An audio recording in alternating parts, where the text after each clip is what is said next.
Hello, listeners of Lucky Paper Radio. I want to play a game. I have the key to always having a full pod of exactly 8 friends to cube draft whenever you want. All you have to do is pick up the deck in front of you and play a single game. What? It's a 100 card deck. No. And it's singleton. No. It's kind of a Legends Matter theme. No. Yoda the Unifier is the Anything but commander. that. No. No. Oh yeah. And you have to play with strangers. Play EDH or never fill a cube pod again, listeners. The choice is yours.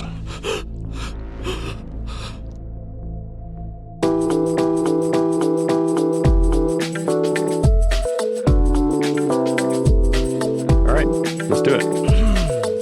Great. Good morning, everybody, or good afternoon, good evening, wherever you may be as you press play on your podcatcher on a brand new episode of Lucky Paper Radio. My name is Andy, and I'm here, as always, with my co-host, Anthony, card-carrying member of the Fujimoto fan club Maddox. Look, there's lots of great characters on Documental, and, you know, Fujimoto's my guy. He's my number 2. I'm a Daisuke guy through and through, but Fujimoto definitely top tier. I really appreciate the people that are understated. They're not thank like you. coming in doing like big boisterous, trying to, do gags. They're just like, I'm just going to get in there and just be subtle and just, throw you a little bit off kilter. It's a perfect combination of like genuine humor and also cringe. It's very cringy, the people that do the bad bits and everyone just stares at them. I was thinking about the clacky eye gag yesterday. That was a good one. That was pretty good. That was a good one. How We're much of that obviously is just attributed to the clacky eye machine, though? Oh, 99%. Yeah, it's a pretty good little device. Good device. We're obviously talking about the Japanese reality experimental TV show Documental. Yeah. Really, really weird comedy, if you're into that kind of thing. It is on Amazon. You can check it out. They basically lock a bunch of comedians in a room for 6 hours, and the last one to laugh walks out with 10 million yen. So it gets gross. Don't watch it with your kids. yeah, it is not for children. It is not for people that are not down for some weird vibes. The vibes are weird. Vibes are weird. The vibes are very weird. We have no time to talk about Documental, Anthony, because this is our first ever 2-set review. Because we didn't talk about Bloomburrow because we were lazy, and now we got to pay the piper. As Duskmourn is also quite old at this point, I would say even the Duskmourn episode is a little bit late. I think that's okay. If our enthusiasm for just talking about the newest cards as soon as they come out is not as much there, I think people are going to enjoy the podcast more if we focus on the stuff that we are interested in. But I think we do still want to touch on these in some capacity, even if we're not, digging through the card file day one. I agree. Our format is in shambles, but I'm not mad about it. But we, of course, are going to need help to cover 2 sets. 4 sets if you count the Commander sets in one episode. We've got with us, as always, our set review companion, Parker. He's just like the 1976 Pittsburgh Steelers with how good this defense is about to be, Lamascus. Hi, Parker. I wish I knew football, but thank you, and I'm glad to be here. Okay, so the 1970s era Pittsburgh Steelers were known for an extremely good defense that was called the Steel Curtain. Arguably the best defensive team in all of NFL history, and a focus of my father's obsession when I was growing up because he was in Pittsburgh during that time and a Steelers fan. I know you're in Pittsburgh, so anything Steelers is... I know you're in Philadelphia. What the heck? Shut up.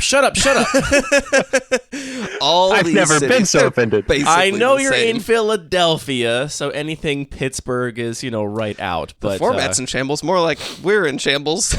But yeah. Parker, you are graciously taking time away from preparing for your defense, which is impending, your PhD defense, to talk about Magic cards with us. So thank you for doing that.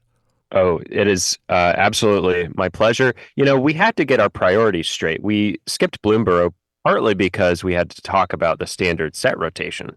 And then second priority is dissertation. And then third priority is Bloomburrow and Duskmourn. So yeah, let's go with that. I think we're doing fine. Let's say we're late because of your dissertation defense, which is very important, not because of Anthony and my mixture of laziness and apathy. Okay, but Parker, who's your favorite participant on Documental? That's the real question here. Has Patrick subjected you to this yet? No, Patrick has not sent me this. Patrick has gotten me into listening to MLB on the radio, so I listened to the big Phillies. grandpa hours. Oh, yeah. I listened to the Phillies throw away their, World Series shot last week and have not gotten into documental. I thought you were talking about an anime, honestly, for the first couple minutes. No, Wow. it turns out Japanese Just 'cause the culture names are is Japanese. is much more than just anime. It's also Well, you're also talking about bits and egregious over-the-top stereotypes and things, also common in anime. Quick question, Parker. Is there a gain knob on your mic? Should I turn it up or down? Down. I would say you are clipping currently. Problem is, it's dark in this closet. How's that?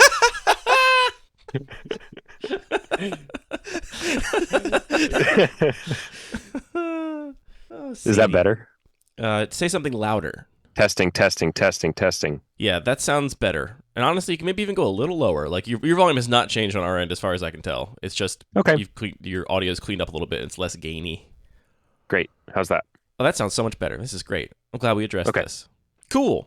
I'll even leave it in because of your funny closet bit. Well, it's insulated in here. All right. How do we want to do this, boys? We've got 2 sets, 2 commander sets. We haven't even talked about the mechanics and themes of Duskmourn. I think we should just tackle those as they come. We also haven't talked about our personal cube inclusions for Duskmourn, though. I'll just say right now, I have one card that was perfect for 100 Ornithopters, which I'll touch on. There is nothing that is over a 2 for the Bun Magic Cube. There's a couple cards I'm kind of interested to watch and see how they perform in Constructed or other formats, or see if other cube curators have good things to say about them. But Duskmourn was a huge miss for me for my primary cube. I mean, we can talk about whatever in whatever order, but I think we should start with telling people what these set reviews are if it's their first time joining us. Oh, what a great host of a podcast you are. Take it away, Parker. Yeah, so every set that comes out, we at Lucky Paper survey the cube community, and we ask everybody who has a cube or who's interested in responding what cards they're interested in from each set and how highly they rate those cards for their own cube. And that can be a totally subjective criteria. It's not necessarily power level. Could be, flavor or art or, how well it replaces a card you already love in your cube. Whatever subjective criteria you want, we want to know how highly you rate each of the cards from the new set that you're testing. And these articles that we're going to talk about on air are a summary of all of that data. And we often get, 100 or 200 respondents and then summarize that data in the articles. Maybe we should start in chronological order with Bloomburrow. For sure. Since we're doing 2 sets this episode and we don't want this episode to be 3 hours long, we're just going to talk about the top 5 cards from each set, and then each of us may have some honorable mentions or things we think are worth discussing that do not appear in the top 5. And we can cover those as we see fit. First of all, overall, Parker, maybe you can speak to this more rigorously, but no cards are standouts. The top card from the entire set has 28% of our respondents testing it, which is quite low. There's a couple others in the 20s, and then, obviously a long tail of responses down to smaller percentages, but definitely not any standouts from this set in terms of broad cube appeal. Yeah, when I wrote this article in August, I was surprised to see that Bloomburrow had only 159 respondents. That made it the least popular set of 2024 so far, just in terms of raw number of people responding. But not only that, the people who responded to this survey didn't agree on what cards were exciting, which I kind of love to see. It shows the diversity of cube as a format, the fact that we're not all just converging on the most powerful constructed hitters in the set for our own cubes. People are interested in much wider variety of things. But despite that, there were just not as many people interested in Bloomburrow.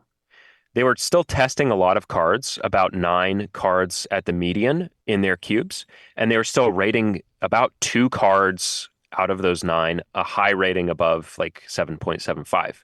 So people are still just as excited for Bloomburrow as they were for Murders at Karlov Manor, that murder set. The murder one. Or Thunder Junction.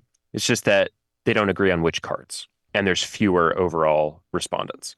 All that to say, yeah, we're talking about the top 5 partly to save time, but also because there are just less consensus in the community around the top cube cards for this set. So I think it's a time saver and a natural fit for the shape of this data.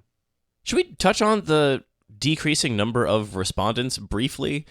Because I think part of this, mea culpa, is our lack of outreach in terms of getting people to look at the surveys.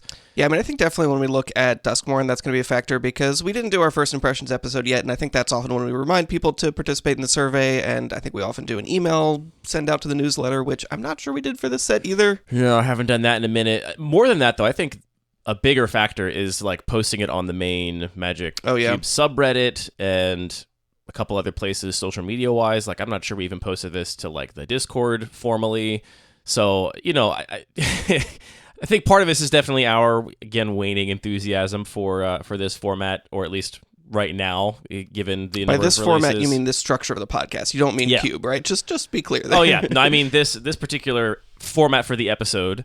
But I do kind of also feel like that's not the only factor, that a lot of other people in the Cube world are starting to just, accept that they can check out and not be super attuned to the latest releases, because those cards are always going to be there. You don't have to add them to your cube, 2 weeks after the set comes out. You can add them years after the set comes out. They're not going anywhere. So I do feel like there is a bit of a changing attitude amongst cube curators that staying up to date, as it were, is just maybe not super duper important to as many people as it was 4 years ago when we started doing this. We've talked a lot about how I think that, 4 years ago, the sort of overall tone in the Cube community was Cube is about playing the most powerful cards, and if you're not playing the most powerful cards, then you're not doing it right. And that's very much shifted, but I think a sort of parallel shift that's happened is I feel like people would talk about, here's a cube that I found on Cube Cobra, but it's not that serious, it's not that well designed because it hasn't been updated with the last two sets. And I think that those two things kind of have both of them have changed and kind of changed in parallel, because if a new set comes out and it's got a new, more powerful card, if your goal is to play the most powerful cards, you got to update it. But I think increasingly people are like, this is my cube. It's very serious. I still play it every couple weeks, and, I'm constantly thinking about it. It's so serious? It doesn't need to be updated with every set, and it still is fun and fine. So, yeah, I think that people have gotten just, maybe a little bit more comfortable and casual about the format in some ways. Which is overall great. Yeah, I can even see that change in my local play group. We have, 10 or 15 cubes in constant rotation. And those designers are often, increasingly over the past year been I'm just taking a break, or I'm going to wait until the end of the year and make a bigger update or whatever, myself included. So I do think that's part of it. Of course, there is that question of, are we sampling the same number of people, and are we promoting it the same way? And if I were a social scientist instead of an engineer, I would be probably collecting data on, how long was the survey live, and how did it get promoted, and so on. And maybe we could figure out how popular is Bloomburrow independent of our lack of promotion. But I don't have time for that. So yeah, that doesn't seem like that's a thing one could do, but doesn't seem particularly worthwhile to me. The whole point of these is basically just to give a different perspective on the set, a different lens through which you can look at it, especially historically, coming back to review these in, during standard rotation like we've done recently, and for players that, have been checked out of the game for a while, then come back and want to know what they've missed. And I think these still serve that purpose, whether they have 160 responses or 400 responses. So yeah, exactly. Yeah. If you're in that situation where you haven't updated your cube in 3 sets and you're like, okay, time to do a big update. Is there anything new that's going to spark my interest? Having these as a resource is, it's been helpful for me, having just made a bunch of big updates. I guess I'm saying take our analysis with a couple grains of salt. We'll do our best. Though. Eternal statement. Unseasoned analysis is just not worth it. So true. With that, let's dive into the top 5 cards from Bloomburrow, according to our respondents. Number 5 here is Hired Claw. It's a single red mana for a creature lizard mercenary. It is a 1/2. Whenever you attack with one or more lizards, Hired Claw deals 1 damage to target opponent, and has an activated ability for 1 and a red. Put a +1/+1 counter on Hired Claw. Activate only if an opponent lost life this turn and only once each turn. This being tested by 22.6% of our respondents with an average score of 6.7. That we mentioned, we asked people to score things on a scale from 1 to 10, purely subjectively, based on how confident they are going to keep playing this card in their cube. And a score of 6.7 is high, on the low end of the high range of the normal sort of ratings you see here. As an engineer, can you back up what a 6.7 is the low end of the high? Absolutely. That is a technical term, and yeah, I would sign on to that. I see the appeal of this card. I think I may have even mentioned this briefly in our... I mean, how long ago did we record our frickin' first impressions and personal cube inclusions episode? But yeah, I mean, this seems like a flexible one-drop that fits into just a normal aggressive strategy in a lot of cubes of different power levels, and also has +1/+1 counter themes that you can tie into, and it reminds me a little bit of the level up one-drops a la Figure of Destiny, Student of Warfare.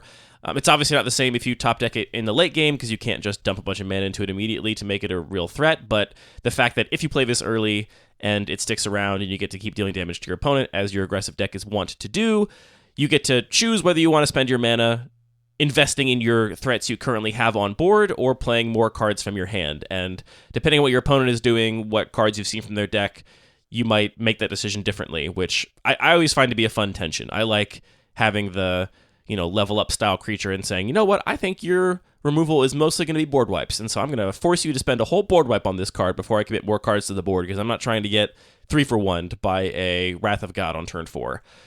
So I like the options those kinds of play patterns present to players. I also really love I love life loss and like combat damage triggers in general, because they get players to attack, and I find that often new players or newcomers to Cube, sometimes if they're coming from a commander background, might be a little reticent to attack and like get in the red zone.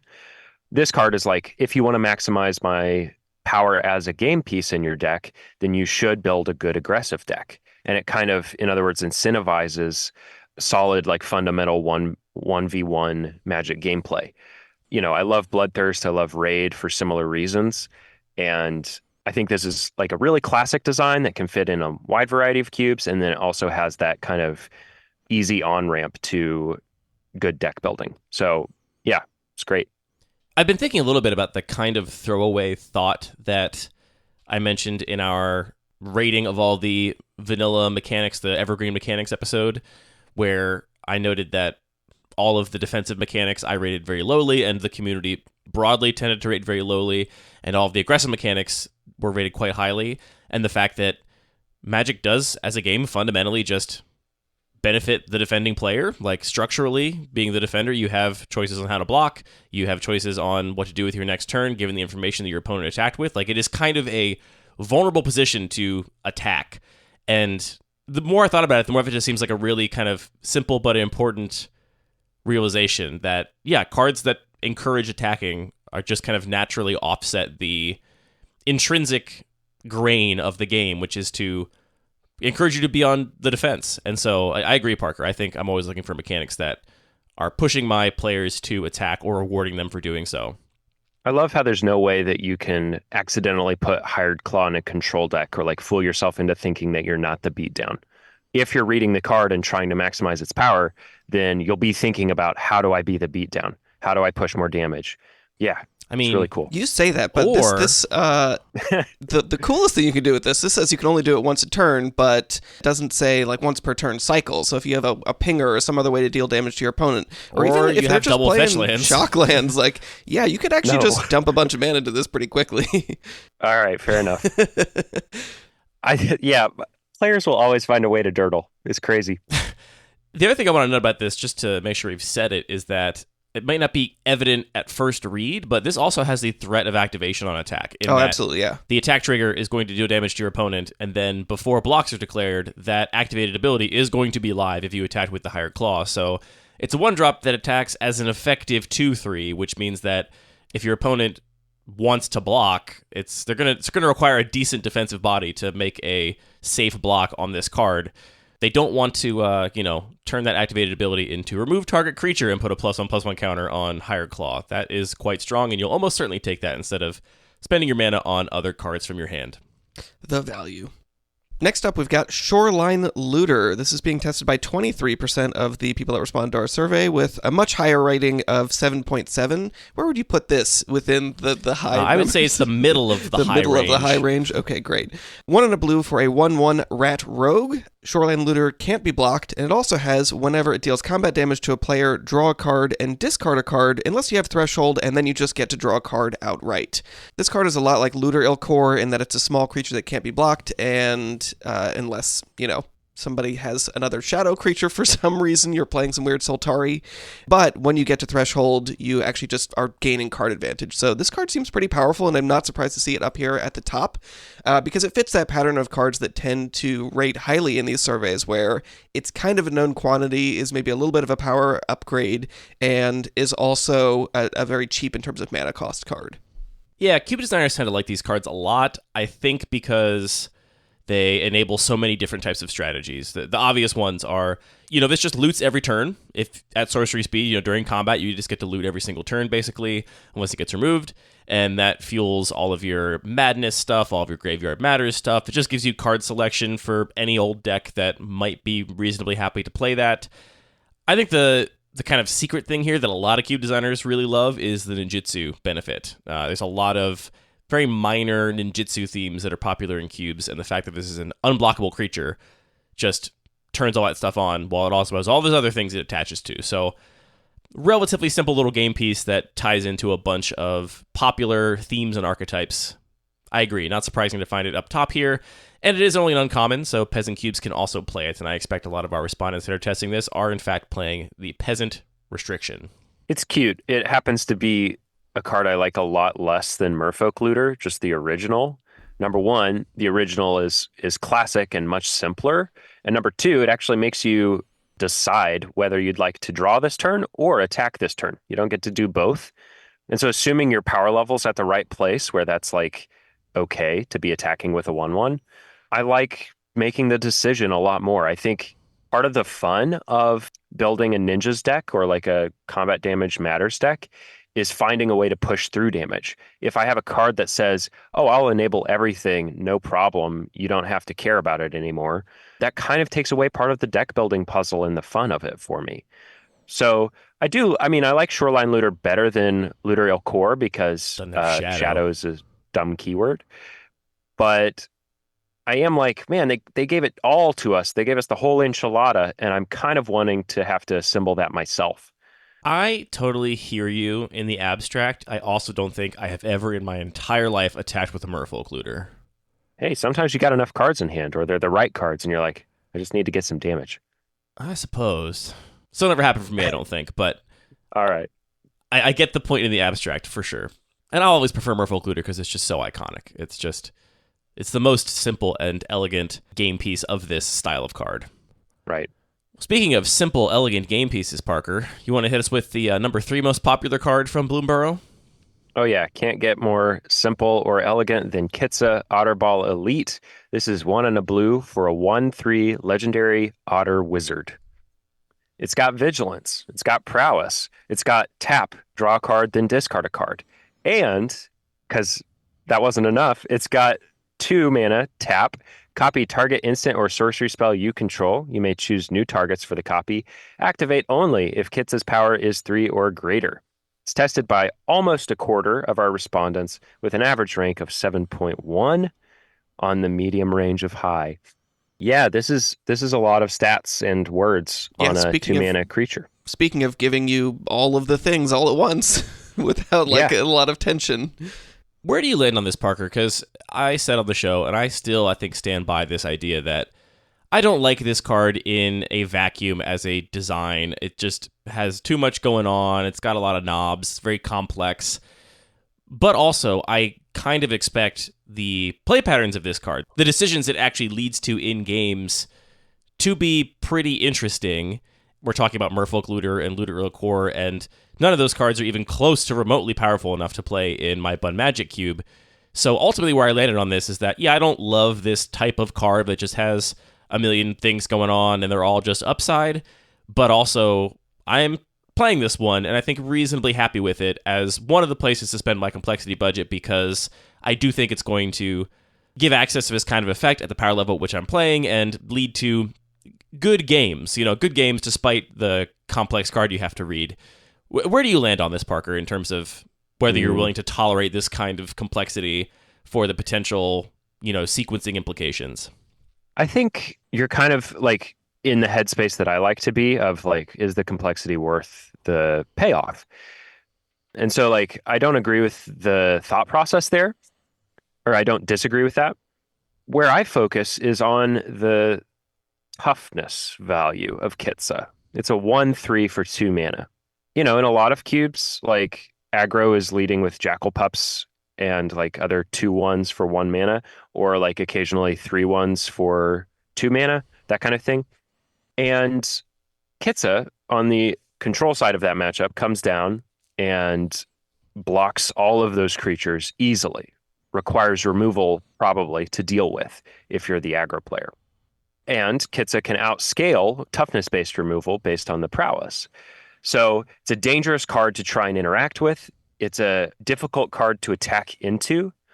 And the fact that it has vigilance means that if I'm in the control player's mindset, I'm thinking, how do I get max value out of this? I'll attack on my turn, hold it back to block on my opponent's turn, and do the looting and copying stuff at end step if the opportunity presents itself, which I don't love. I wish that the card advantage came at the expense of the tempo of like losing a blocker for the turn, like Shoreline Looter has or whatever. So like I'm personally not on it. I'm pretty wary of that third point of toughness on a 2 mana creature that can just block for days. But maybe I'm wrong. I'm quite easily wrong, in fact, and maybe these play patterns will be more worth it. I think those are all very valid criticisms. To offer just the maybe other side of that, not to discount or discredit your criticisms, but there's 2 things I think of there. One is that in the games I have played with this, what you're saying is true, right? You can just attack with it on your turn, then you can do the copying and looting on the end of your opponent's turn if you want.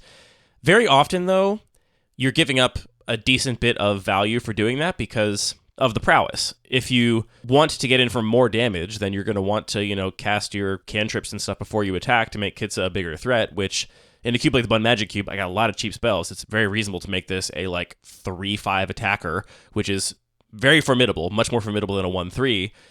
That also then turns on the copying for that moment, right? You're going to want to be copying the things at the moment you're casting them. So you could, in theory, on a pretty empty board, chip away very slowly and then get this advantage on your end step. But I also think at its best, Kitsa is going to be doing all this stuff on your turn. It's going to be attacking, you're going to have your prowess triggers, and then you're going to, in combat after you've attacked, tap it to copy a spell before your opponent gets the block to remove one of their blockers. You're just going to kind of go off and do it all in one shot. And that kind of explosiveness is where I think the card is kind of interesting. The other thing I would note here is that your concerns that you voiced are very, very similar to the concerns I initially had about Ledger Shredder from Strixhaven, which we talked about in our retrospective article. My initial response was for 2 mana, if I just go turn 2, Ledger Shredder and Cataxian Probe or a Bauble, and then make it a 2/4 flyer, I'm that's just a crazy defensive body to have on turn 2. It's going to completely shut down aggro. And what I didn't account for was just how much I would want to be attacking with that creature, right? It's a good defensive body, but actually it's at its best when it's in your Delver-style deck, and you just make it a 4/6 and get your opponent dead with it. And the fact that this has vigilance certainly means that is not quite the same pattern, but this also doesn't grow permanently, right? The prowess is a temporary thing. So again, if you can make it into one of those big threats on one of your turns, you're going to want to get in the red zone with it, and then maybe you're left with a 1/3 you can chump block with in the mid-game, or, just at least blank one of their 2/2s or something. But I don't know. I think it does have some more interest to it, which is why I'm still, I think, pretty high on it. And I've played with it a little bit, and I've been reasonably happy with it. All right, fair enough. I guess I'll test one if I get my hands on a copy. That's my favorite Parkerism, is I'll test one if one falls out of the sky and lands on my playmat, which is the right attitude, I think. Next up is my favorite card from the set, and the community's second favorite card. It is Fell. This is 1 and a black for a sorcery. Destroy target creature. It's being tested by 25.8% of our respondents with an average rating of 7.3. Quite a contrast to Kitsa to have Fell right here, But I think I even mentioned this in our Bloomburrow personal cube inclusions episode, which is that cards like Fel are the kinds of cards that allow me to include cards like Kitsa in my cube, right? Is Fel the most powerful removal spell? No, there's probably a laundry list of 2-mana removal spells that are just a lot better than it. But that cleanliness is so valuable to me because when I'm evaluating a pack, I don't have to compare this to some Doomblade with a ridiculously different downside and think about well, how many creatures with +1/+1 counters are there going to be in this cube? How good is Heartless that going to be? I don't think about any of that. I can just, process Fel in a quarter of a second, know exactly what it is, and then spend my mental energy thinking about whether I want to take Kitsa or not from my deck and actually reading that card. So I really value simple cards like this, and I will take them whenever I can. So I expect to play this in my primary cube until the end of days.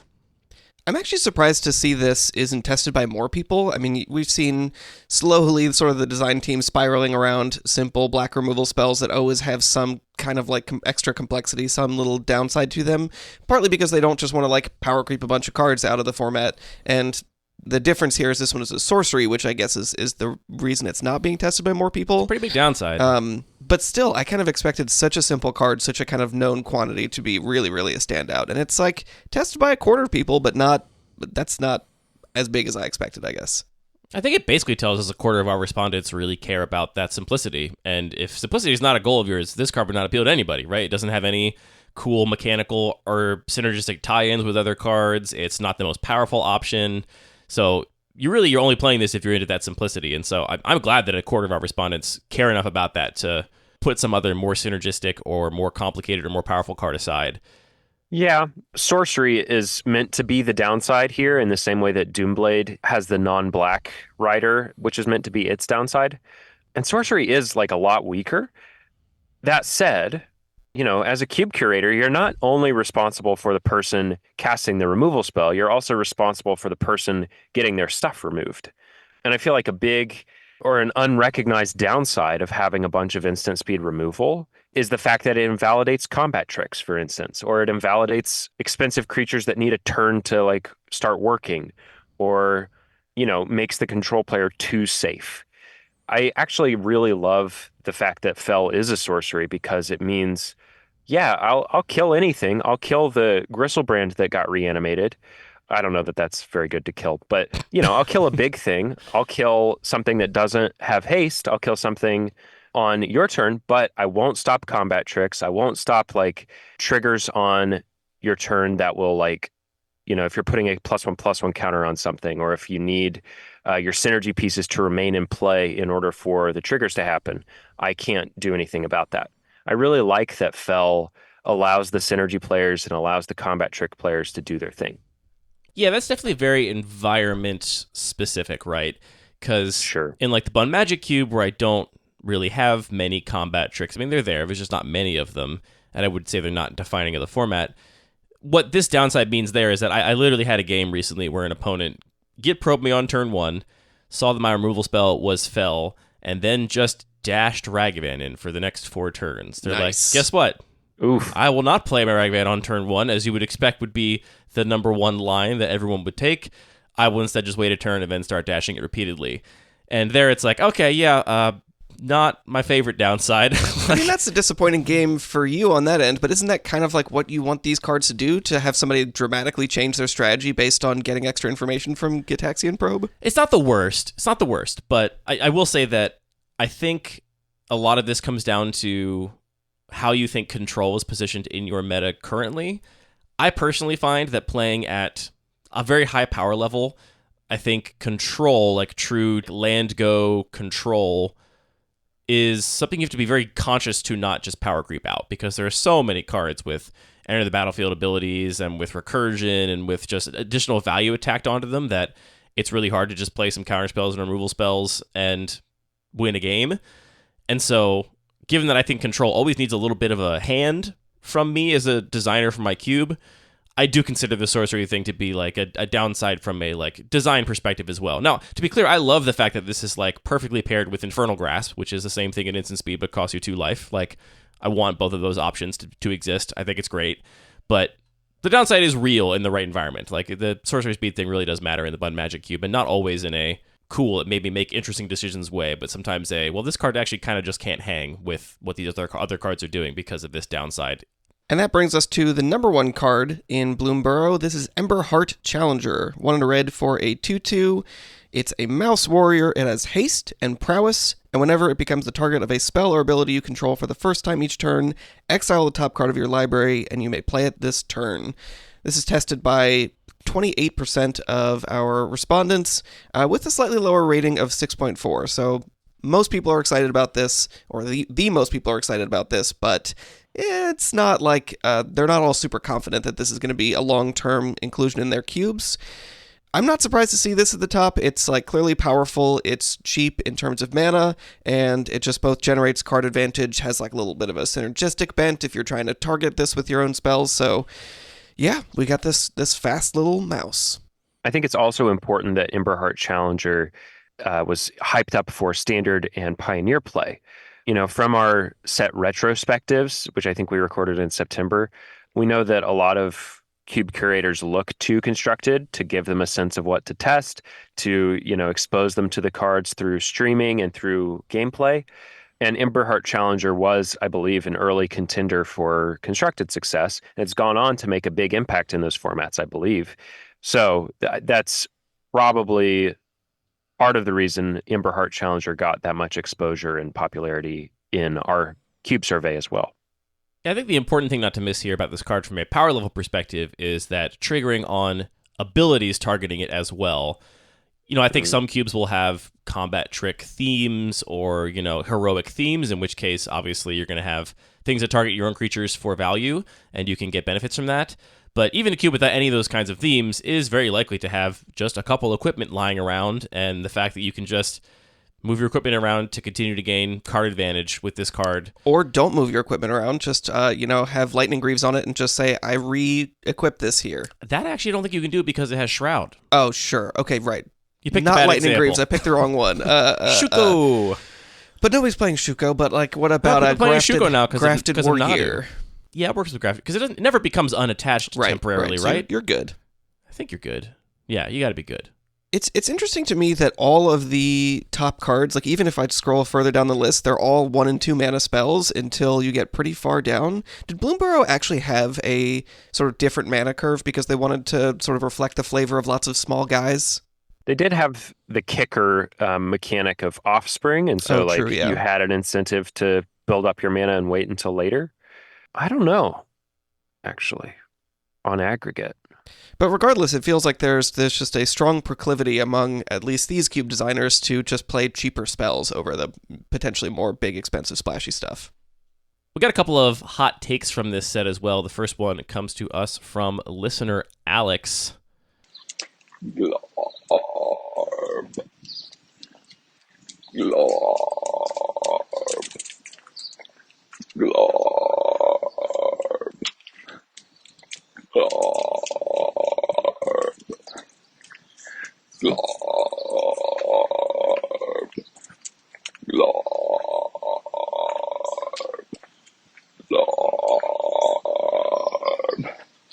Glorb.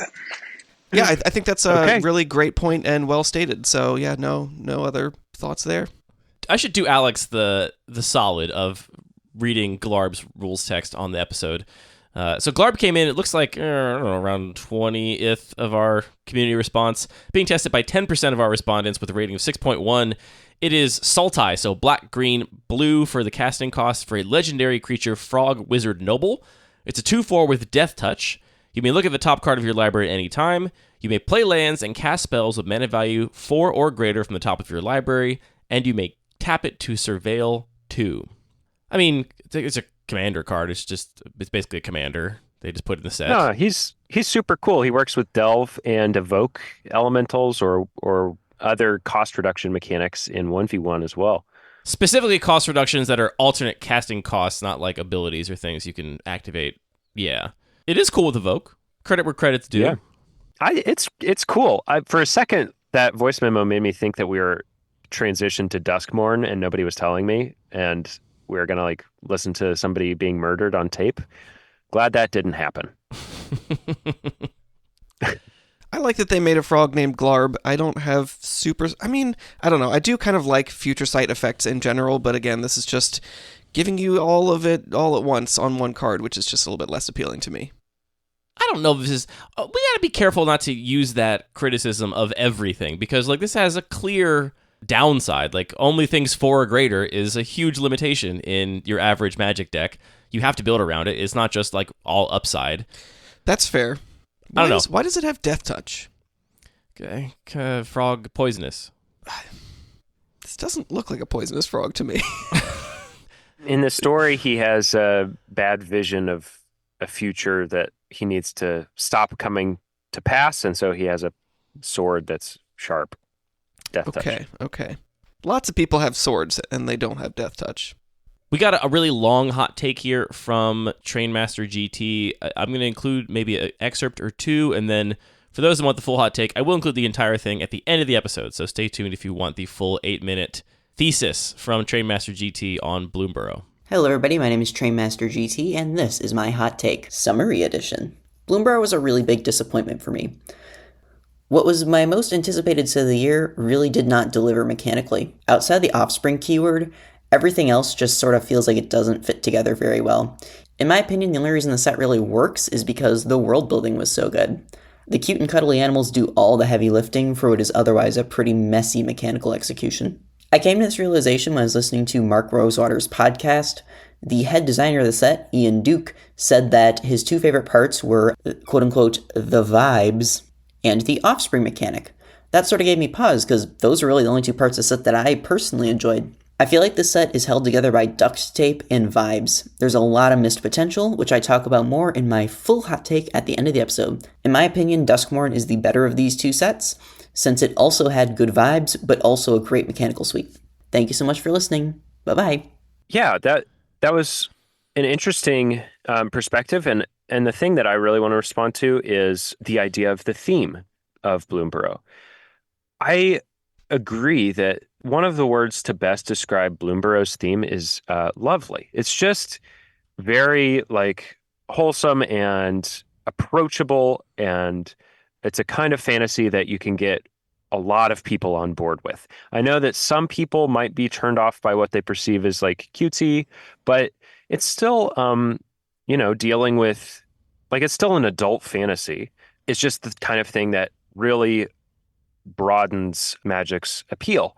Combined with the mechanics of this set and a lot of the art direction, one of the main things I took away from Bloomburrow is that if I build a cube that's meant for new players or meant for newcomers to Cube, like maybe they're coming from EDH2 Cube, I think Bloomburrow would be an excellent base for such a set. Like, so many of its cards are intuitively and immediately appealing and grokkable and makes sense to deck build around. So that's by far my biggest praise for this set. And it was a sentiment that was echoed by a lot of our respondents in the open response form of the survey as well. Yeah, I really like the flavor of this set too, and maybe I share in the small disappointment that there's not more cards I'm excited to mechanically put into my existing cubes from this set because, yeah, I don't know, little guys they're fun. I like a little guy. I also just really appreciate the sort of little details of the world building, not to call it any one set in particular, but there have been some recent sets that I'm like, you dig into the world building and there's just nothing really here, and it's kind of frustrating. And here it's like, oh, here's a little creature, but it's more than just a little creature. It's actually, I can recognize what kind of seed pod they're using as a shield or their sword. And, we talked about the Shoreline Looter, the fact that he has a little metal shaving is his dagger. It's just, there's lots of little details like that really appeal to me. So it's rich and it's kind of fun and playful. But yeah, I mean, I think, like you said, in a way that doesn't necessarily feel like it's just a children's fantasy. I also love the bird representation we've gotten in this set. A lot of good birds in Bloomburrow, and it's not just raptors. I think there's one last thing we should touch on to close out Bloomburrow, and that is just one card from Bloomburrow Commander, which was quite popular on the survey. I dare say probably the reason most people filled out the survey at all, and that is Jacked Rabbit. This is X, 1 and a white for a 1/2 creature rabbit warrior. It has Ravenous, the mechanic we've seen from the Warhammer 40k cards. So if the value of X is greater than 5, you draw a card when it enters, and it gets a +1/+1 counter for each value of X. Whenever Jacked Rabbit attacks, create a number of 1/1 white rabbit creature tokens equal to Jacked Rabbit's power. This is first of all, it's a very funny joke. I mean, a Jacked Rabbit, it's like a jackrabbit, but it's also a super big hunk with huge muscles, so that's very cool and funny. This also just plays like very funny. Is so that where the bar hilarious. is now? This also just plays like a Goblin Rabble Master Adeline Bremez style card where it comes down and then makes a bunch of tokens whenever it gets to attack. I've seen people excited about this card. For me, the complexity and unique tokens are not worth the upside of this, though it is cool that it's, effectively a 2 or 3 drop that you can also cast for 7 in the late game and draw a card. Like, that was kind of interesting. But some people are really into this card. It was tested by 40% of the respondents to the Commander survey, which was a much smaller number with a rank of 6.8. Anyway, Jacked Rabbit makes more rabbits. Also, rabbits making more rabbits because that's that part of the flavor. Bone. Yeah. You don't want to talk about Flubs the Fool? No. Okay. I like the frog names, Glarb and Flubs and Glorb. More frogs. More frogs. Fluber. I didn't realize how onomatopoetic Glarb was until listening to Alex's brilliant academic hot take. That was art, yeah. Onomatopoeic? Onomatopoetic? You know what I mean. How much of an onomatopoeia it was. All right, that's it for Bloomburrow. We're moving on to Duskmourn House of Horror. And first, I have just a question here. Are these sets like a pair? Genuine question. My understanding is they were like a 2-set pair. I expected it to be kind of like Lorwyn Shadowmoor style vibes.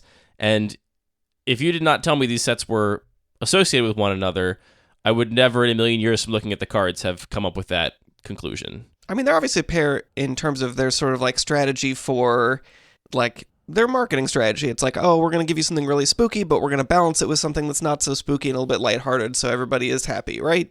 I didn't think they were associated at all. Did I make it up that they were a pair? I think I said they were as a joke a couple weeks ago. Did you trick me? I said, let's have a double feature like Grindhouse Bloomburrow Duskmourn podcast episode. But they're also kind of a funny pair in that they both take place in very like sort of encapsulated spaces. It's not like here's this big plane that's a whole world. It's like a house and these 3 trees. That's true. So did I just totally make this up that they were like supposed to be Yes. a little 1-2 punch? I mean, they are. No, They stop did saying sort of. either they are or they aren't. Stop saying they are. I think not. They were really temporally close to each other. Or maybe it's that we were a little late on Bloomburrow and then Duskmourn came out right afterwards. I thought I remembered from like 2 years ago when they were doing here's what's coming up for Magic for the next 2 years. They were like Codename Spaghetti and Codename Meatballs. yeah, something like that, where it was like these two were like, not part of a block because blocks don't exist anymore, but like, effectively linked in some way, kind of like It's the multiverse. They're all Amonkhet and linked. Hour of Devastation, but maybe I just made all that up completely. In which case, it makes a lot more sense because these sets feel completely unrelated to each other. And nothing in common. Duskmourn sure is spooky. Do we want to... I think we should just talk about the top 5 cards and then maybe talk about other mechanics that don't appear in the top 5 cards and use that as a way to get into the mechanics and themes that we didn't talk about in the episode we didn't do. Sure. Let's start by saying that I just said that Bloomburrow was the least popular set to date, and then I wrote the Duskmourn article, which is reviewed by even fewer Cube owners, only 111. And those people are also testing fewer cards than the other standard legal sets of this year. So some of that might be convoluted with the lack of promotion for Duskmourn, but on its face, the data say that Duskmourn is the least popular standard set of the year so far. And with that, I guess I'll start with the number 5 most popular card from this set. It's Overlord of the Mistmoors. It's 5 white for a 6/6 enchantment creature avatar horror. It's got Impending 4, and that cost is 2 white. If you cast it for its impending cost, it enters with 4 time counters, and it isn't a creature until the last is removed. At the beginning of your end step, remove a time counter from it. And it has the ability, whenever it enters or attacks, create 2 2/1 white insect creature tokens with flying. It's tested by only 18.9% of our respondents with an average rank of 6.4. All of the cards we're talking about today, except for one, are tested by less than a quarter of our respondents for Duskmourn. So again, very little consensus on what cards are exciting from this set. The Overlord seems like a cheat target, and it's got like some modality so that you can cast it on turn 4 if you don't find your Reanimate Entomb combo or something. I kind of like this impending mechanic. It's actually only printed on these 5 cards. There's a mythic rare cycle, 1 in each color for these Overlords, and those are the only cards this impending mechanic appears on, but it kind of feels a little bit like a mix between almost Evoke and Suspend. Like, these are all big, expensive creatures that you can play for a cheaper impending cost, and then you basically get whatever their end of the battlefield ability is immediately, so it's just a spell that has an effect. And then later on, when those time counters all come off, you also get a big creature, which I think practically, in a lot of environments, it's going to be a big creature that your opponents are going to see coming for many turns. It's going to effectively have haste because it will have been in play for the entire time. So it doesn't specifically say haste like Suspend does because the game piece has been in play. So you take that last time counter off, which they actually have you do it on your end step too, which is a nice way to also make it so you don't have to remind people about haste, right? Or have a question that players might have about haste. So it's going to become a creature that can block before it can attack. It also does give a chance for people to answer with sorcery speed creature removal. Yeah, which I think in reality, that's what's going to happen a lot of these times in a powerful Cube environment where we have a lot of removal. You're going to see this coming for a long time, and if it's going to matter, your opponent's going to have a removal spell for it. But Parker, as you mentioned, also the fact that many of them can kind of function as cheat targets because they're just very powerful creatures to get into play with a reasonable enter the battlefield ability.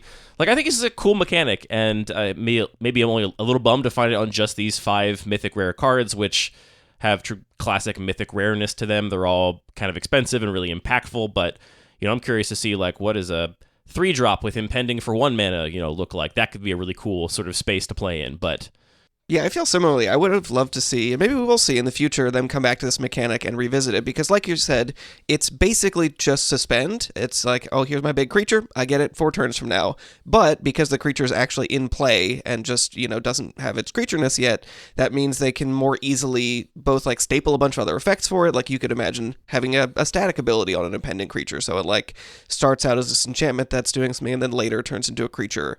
Obviously, they're stapling ETB and attack triggers, which means you're kind of turning your instant or turning your sorcery into a thing that then also suspends something.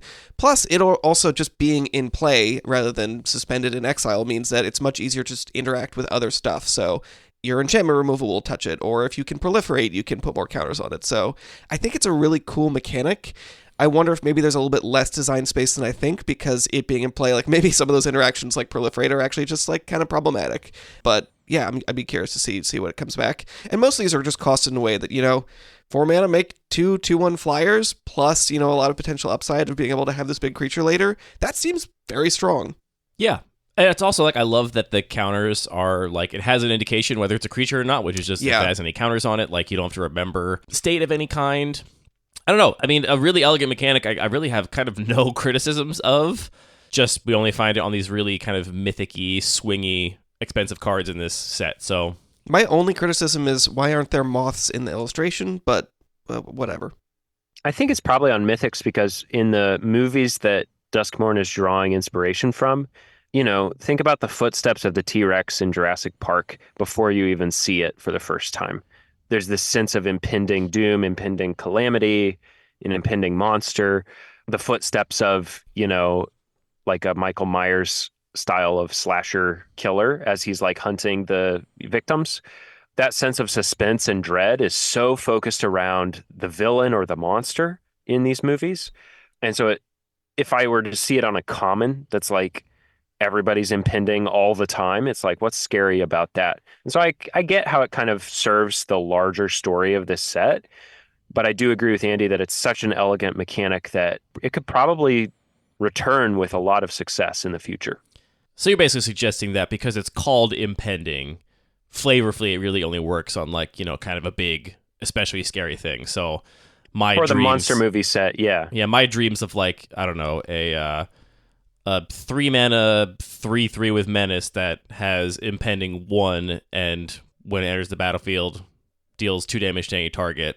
I guess I have to cost like 4, and then it has impending, 1 red, and is 2, or something, so that... Yeah. I don't know. My dreams of some little dinky, small card that has small ball impact but gives you that modality. I mean, it also don't really fit the flavor of impending. It also might have been an issue for limited. I mean, as cube designers, it'd be great to have 50 new cards with impending that we could choose 1 or 2 for that would be appropriate for a particular cube. But I'm imagining in limited, if you had this mechanic at common on tons of cards, it would just be like, all right, go to my end step, tick, tick, tick, tick, tick, and all these things are in play but kind of don't matter. It might have just been a lot of clutter that they didn't want to deal with in limited. Fair. Anyway, cool mechanic. Really, no criticism. So, love to see more of that. The 4th most popular card from Duskmourn is Insidious Fungus. It's 1 green mana for a creature fungus. It is a 1/2. Has an activated ability, pay 2 and sacrifice Insidious Fungus to choose 1. Destroy target artifact, destroy target enchantment, or draw a card. Then you may put a land card from your hand onto the battlefield tapped. It's being tested by 20% of our respondents with an average rating of 5.9. Very cool little caustic caterpillar style card here. Anthony, do you love this card as much as I would expect you would, maybe? I have no strong feelings about it. It's a little cute little fungus. I do like a fungus, but... I feel like this fits also a pattern I know from the regular cube, which is 1-drops that also are more relevant when you play them later in the game. Yeah, I mean, this is obviously a thing that you're putting in your deck because it's like, oh, cool, in main deck, a Disenchant with Confidence because it also has this extra modality, and a 1 mana 1/2 is kind of powerful, but I don't know. Do I love a 1 mana 1/2? Why are you focusing on that part of we've it? had I don't know. multiple versions of this, right? Yeah, right. There's a lot of things that you can sacrifice to... The other one that comes to mind is the 3/2 Cankerbloom. Yeah. Cankerbloom is another version of this. For some reason, I just like Cankerbloom so much more. I think it being just a more aggressively statted feeling card in the specific context of that cube is more appealing to me.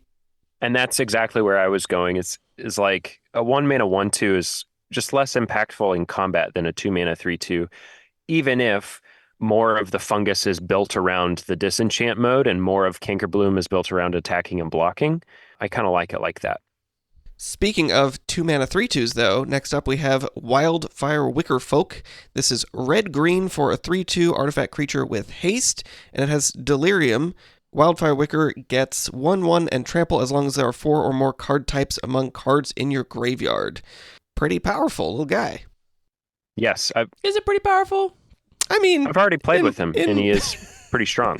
In the right context, it's also itself an artifact creature, which means if you're putting it in a deck that cares about Delirium, this is going to add 2 types. So it's also kind of a nice little synergistic piece. A good moment to talk about just Delirium returning in this set and how we feel about it. I'm actually curious to start with you, Anthony. How do you rank Delirium amongst your various cares about the graveyard mechanics?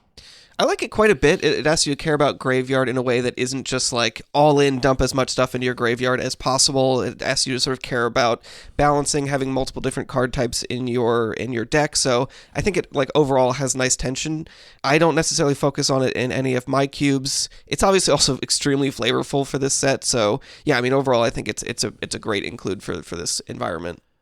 My biggest criticism of it has always been that I don't get the flavor of it whatsoever. Why am I delirious? Because I have an enchantment, an artifact, and a creature and a land in my graveyard. Couldn't tell you. That's my biggest gripe about this mechanic. I like what it does gameplay-wise. I like the thing it mechanically makes me care about in the graveyard. I don't understand the flavor. I never have, and I also can't immediately think of a better flavor for it, so yeah, I guess, you get what you get. Parker, do you have delirious thoughts? Yeah, I love Delirium. It's one of my top handful of mechanics for Cube, I think, for my Cube, because in Constructed, it's one thing. It's like, oh, I want some Mishra's Baubles to fill my graveyard quickly and add a type for Delirium and still be card neutral. But in Cube Draft, where you don't have access to 4-ofs, the question becomes, well, how much do I care about this? How much am I willing to draft around it? Will I pick Seal of Fire over Shock to boost my Delirium, even though Shock is a stronger card maybe in some situations? And then, am I going to mill myself to activate Delirium as soon as possible? Or am I just going to try and reach Delirium cumulatively through just like trading off creatures and removal spells and trinkets. And so there's like a dynamism in the draft and in gameplay, and that also shifts based on what color you're in. Green has a lot more ways of self-milling than white does, but white maybe has a little more enchantment density naturally, or maybe a few more instants. And so each color and each like deck interacts with this mechanic in a different way. And I just love all of that. It's really fun to think about, really fun to draft, and really fun to play as well. Just perfect. Yeah, I agree. It's a cool mechanic. As far as this Wickerfolk goes itself, yeah, I mean, it's an artifact creature, so it goes well in a Delirium deck because it just will contribute to Delirium more, and then it also has Delirium as a payoff. So I could see this being a thing. This almost feels like a regular cube card to me, Anthony. I think partially because it's a colored artifact. I feel like I associate colored artifacts with the regular cube. I couldn't tell you why. Yeah, I mean, it would fit there. There isn't anything else that's really caring about Delirium, so I'd want to kind of like think about where we're at and what the structure is. But sure, it could fit in that kind of context. So comparing this to like Yavimaya Iconoclast, do you prefer Iconoclast? Yeah. Kicker is a nice mechanic. It is. I like Kicker. Kicker made me feel good. This is the card I'm most excited for my own Eternal Cube Theseus.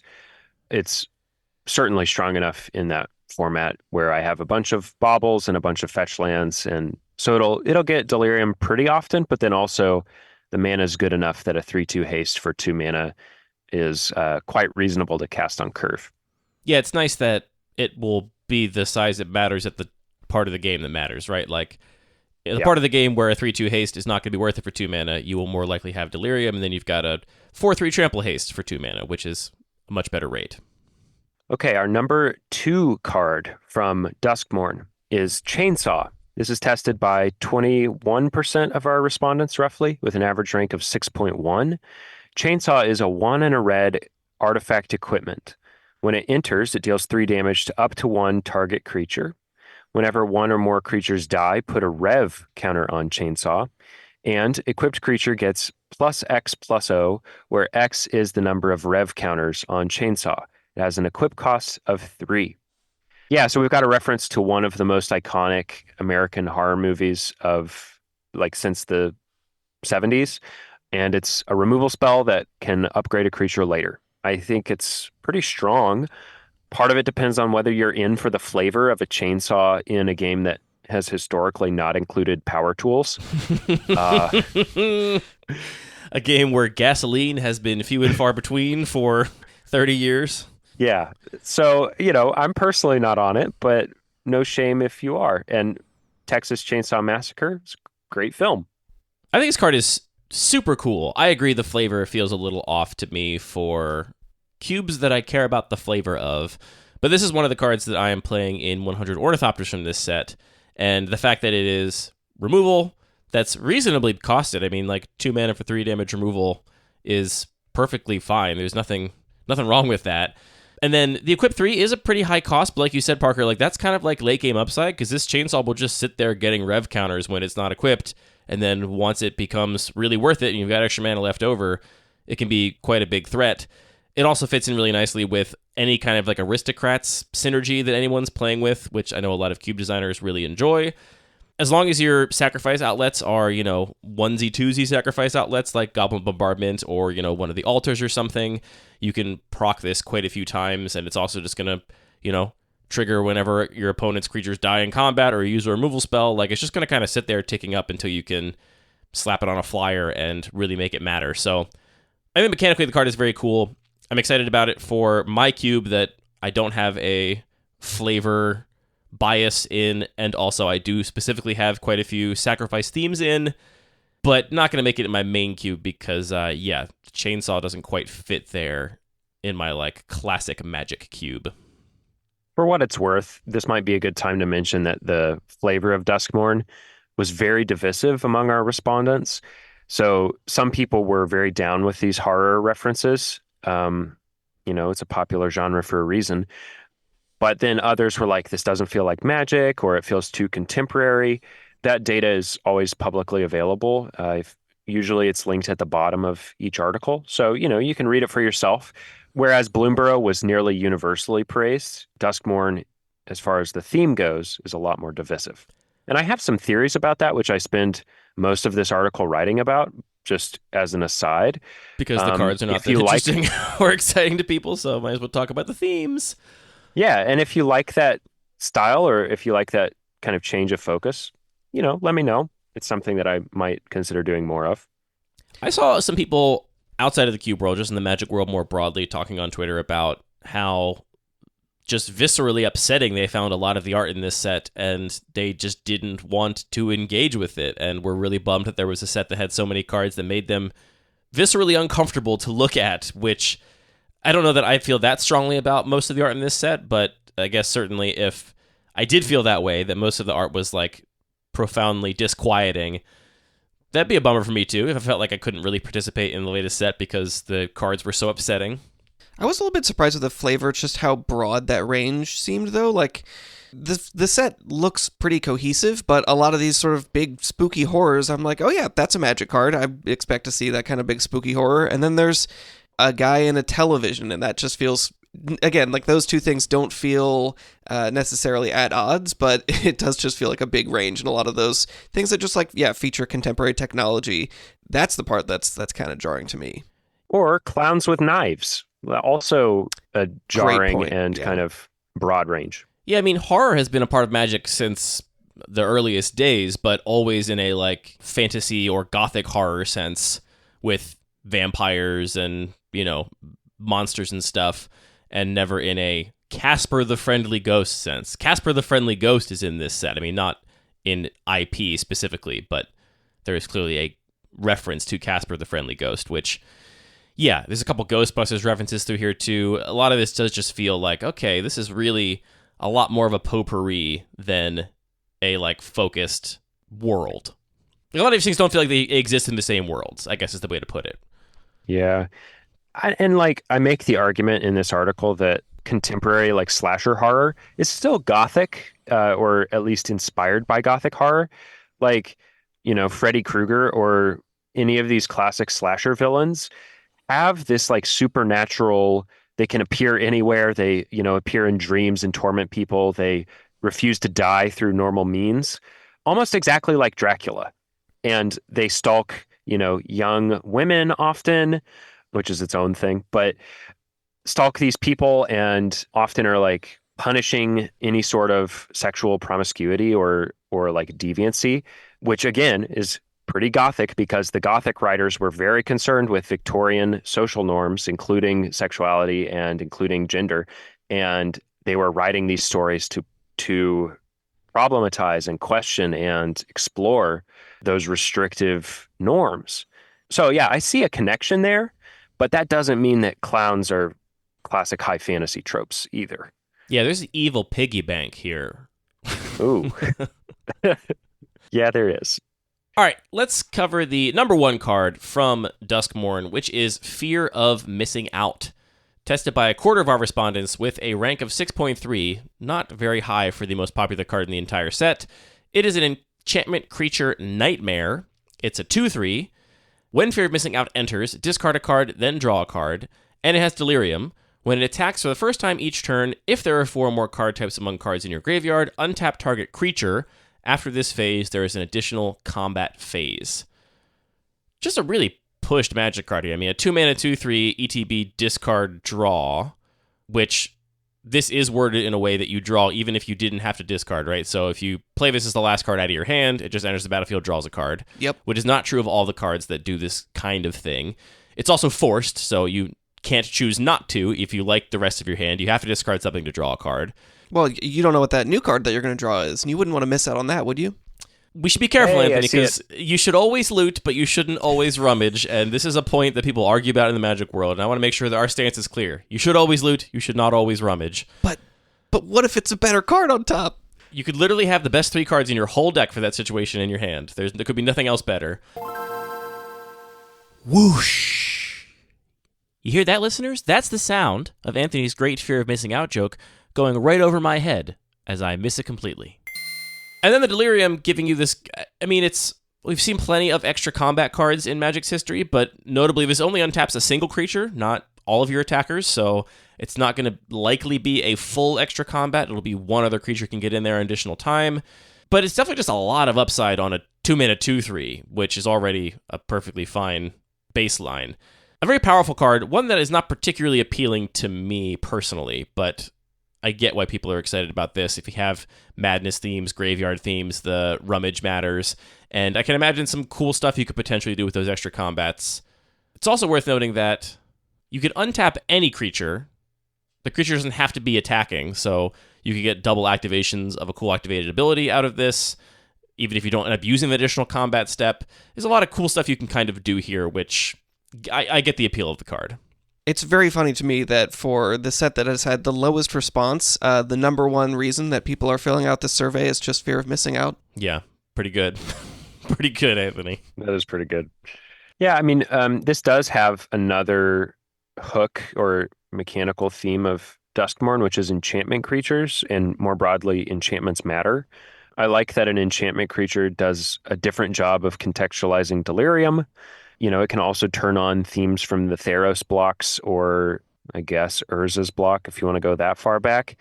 It's an interesting theme. It's not one that I'm personally interested in, but it is there for people who do care about that. Should we talk about a couple of the mechanics here that do not appear even remotely highly on our survey and appear to be broadly panned by cube designers? Yeah, so the first one is the survivor keyword. For example, in the text of Veteran Survivor, the survival keyword says, at the beginning of your second main phase, if this card is tapped, exile up to one target card from a graveyard. So it's always, if this card is tapped at the beginning of your second main phase, get a benefit. As a start, very flavorful. Like, it survived combat, right? Like, that definitely fits for me. I love combat matters keywords. I love the fact that, like, crewing a vehicle or convoking also allow you to survive. Yeah, it encourages this kind of, like, divergent and dynamic gameplay. Really cool. I wish I saw more of these designs. I would love to see it come back. I'd love to consider it maybe with some additional options for flavor. I also really like this particular card, Veteran Survivor. I mean, to be clear, I'm not super high on any of the cards in this set. I don't think I ranked any of them above like a 3, but Veteran Survivor is one of the more interesting cards to me, and I have to imagine a world where 4 or 5 years ago, a 2/1 with this kind of upside would have been the most popular card in the survey by a wide margin. I just think back to Usher of the Fallen, which was a card that scored ridiculously highly on our survey for whatever set that was. And this to me feels very similar. It's, you know, a 2/1 with upside and kind of substantial upside because it can possibly grow to a 5/4 with hexproof, which is insane for a 1-drop. Yeah, it's very cool. So what do we attribute to this card being so relatively low on the community survey? I think part of it is just saturation. Like, you know, back in the day when I was playing Mardu Woe Reaper or whatever in my first iteration of my Eternal Cube, I would have loved a card like this. But now that we've gotten Usher of the Fallen and Ocelot Pride and Ragavan and so on and so forth, even for cubes that are eternal focused and they're operating at the highest peaks of power, it's obvious now in 2024 that there are more Savannah lines with upside than you could ever possibly want. And your job as a curator is not to do this min-maxing of power level as much as it is to find the cards that actually lead to fun games, however you define that. And so any additional Savannah lines with upside that come out have to clear a higher bar. It's not just about power level anymore. It's also about play pattern and gameplay, I think. Yeah. The other mechanic, which feels to me like maybe the marquee mechanic of this set, which does not appear anywhere in our survey results really at all, is the new type, or subtype of enchantments rather, of rooms. These are split cards that where both sides is an enchantment. I mean, really, the entire card is just one enchantment.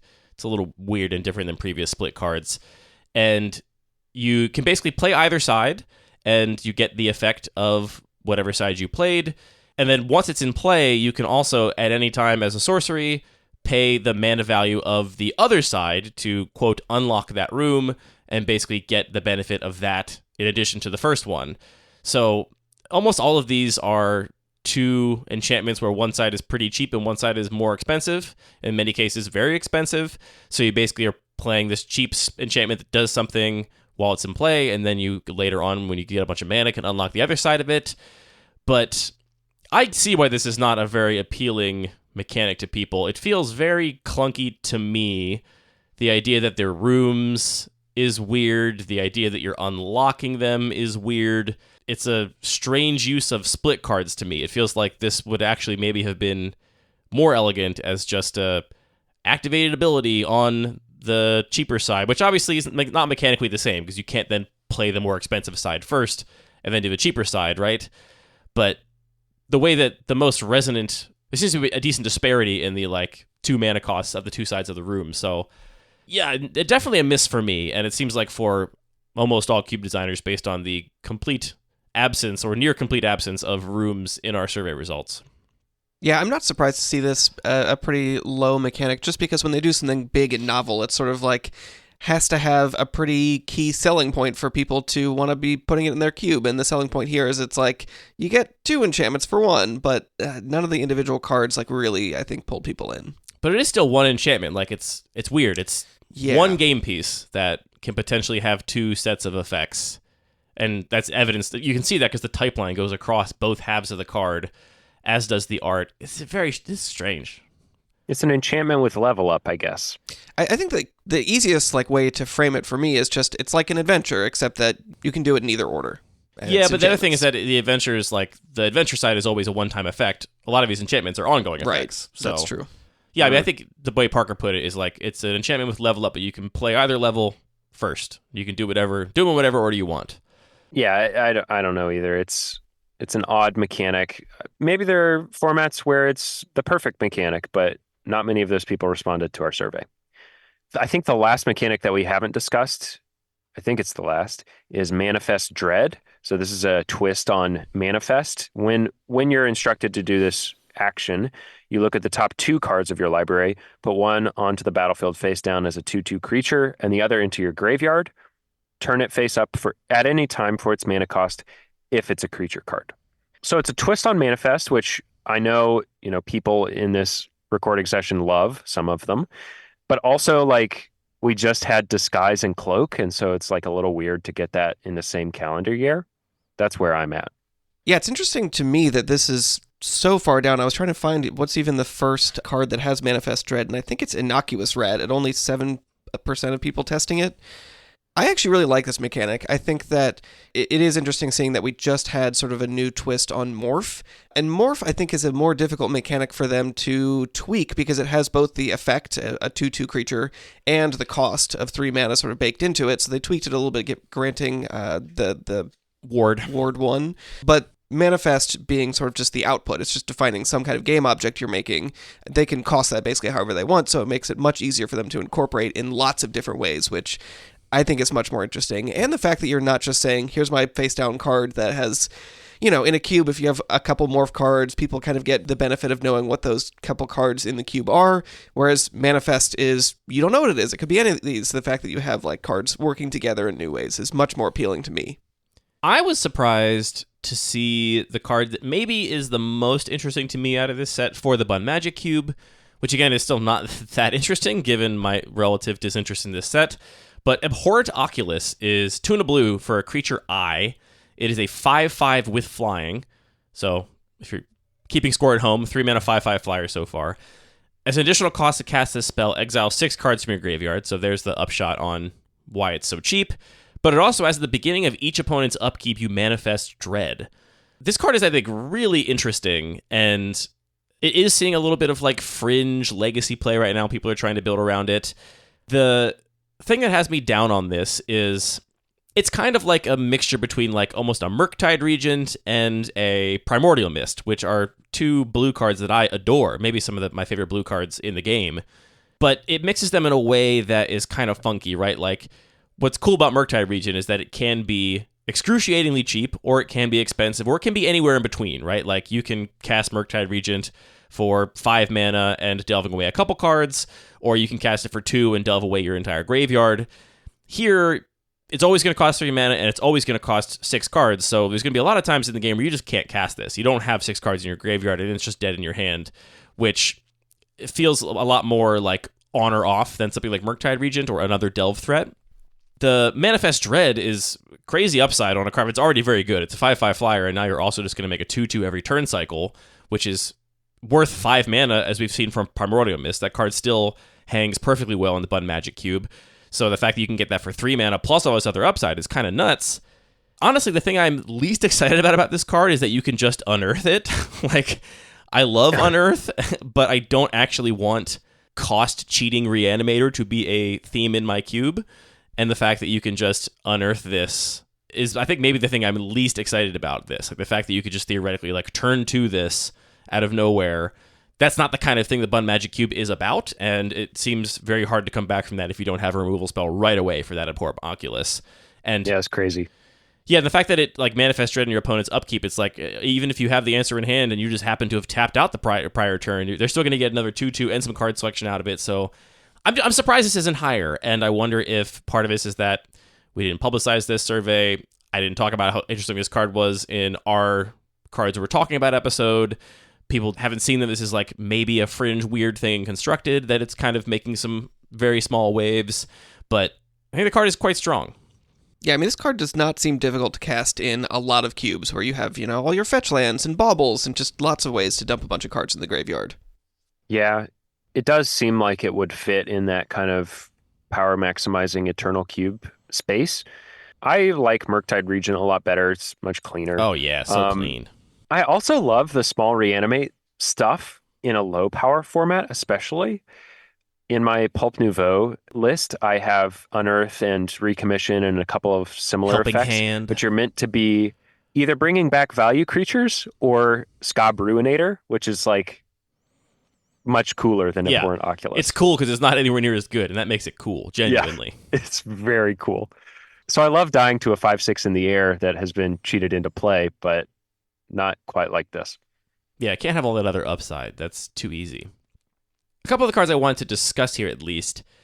A card that for sure piqued my interest, but I ultimately decided that I don't think I'm interested in, is Split Up. 1 white for a sorcery. Choose one. Destroy all tapped creatures or destroy all untapped creatures. I think his card is very powerful, and the reason I'm not excited about it is what I'll call the Settle the Wreckage effect. Is I think this being present in the environment is going to cause a lot of very unfun metagaming where you're just not going to want to have to think about whether your opponent has Split Up and how you should or shouldn't play around it, which, you know, some amount of that is fun. Like, I like people trying to think about what cards are in their opponent's deck and how they might counterplay them, but this has the potential to be such a huge swing. I mean, it's not that hard to imagine this being a 3-mana Plague Wind, right?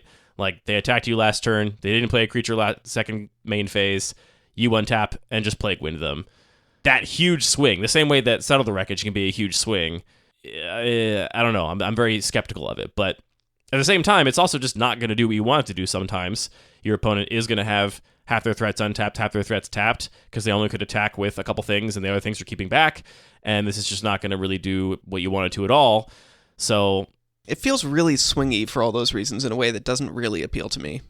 Yeah, that's ultimately where I landed too, even though I'm in for more novel board wipey kind of cards and cards that require you to like build around them in some way. And I love balance, and you could argue that balance exists in this same world, though I think it's actually very hard to really counterplay against balance, right? Because the cards are going to be somewhere. They're going to be in your hand or they're going to be in play, right? Like, there's some way you can kind of think about where you'd rather have them if your opponent's going to resolve balance, but really that one just rewards the player playing the balance for having built around it, having artifacts and enchantments and non-creature permanents in their deck that do not count towards the balance count.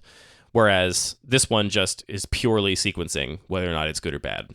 Yeah, it's interesting that you could theoretically play it in a mid-range deck that's interested mostly in creatures, and you could plan to only use it when your opponent has just attacked you and all your stuff is untapped, or after you've made an alpha strike and your opponent is the one holding back to block.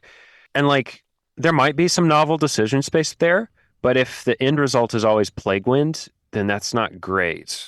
I don't know. I'm a little torn on it. I think it's pretty cool, and the lure of a 3-mana Wrath is like really neat, but I don't know about those other things. I also really don't like the what I'll call the by invitation only effect, which is the effect that you can just play this in a deck that's full of creatures. For sure.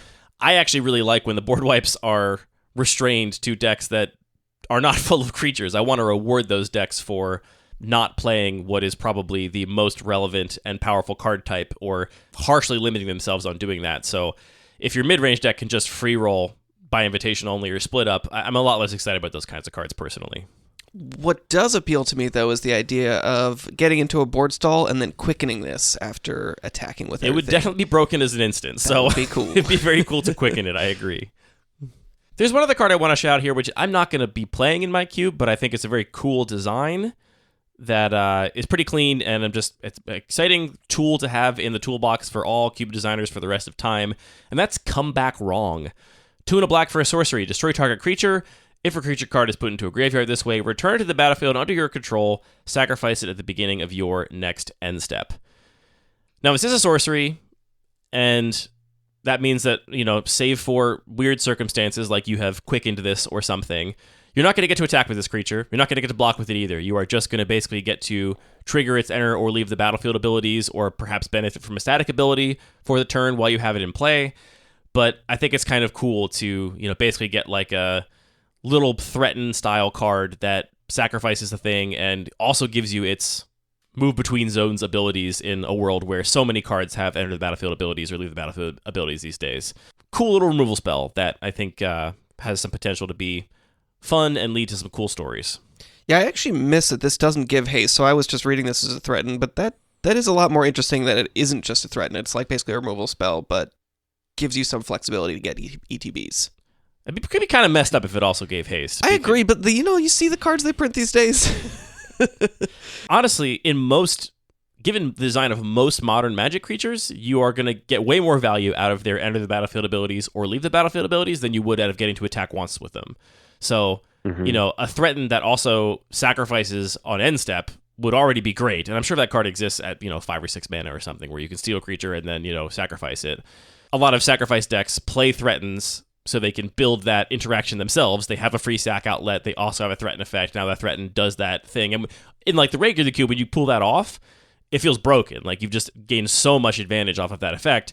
But in none of those situations do you actually get the ETBs, right? Because the card's already in play. You're just stealing it. It's changing, control, but you're not getting whatever value it comes with when it enters the battlefield or leaves the battlefield. And I think most people will find in a lot of environments that is worth a lot more than just getting one swing with the card. Yeah, it's actually kind of an interesting twist on a removal spell, because I think increasingly as creatures just do so much more, imagine a cube that's just full of Mole Drifters. Removal spells are pretty bad because Precisely. They just, cool, you killed my 2/2, I already drew 2 cards from it.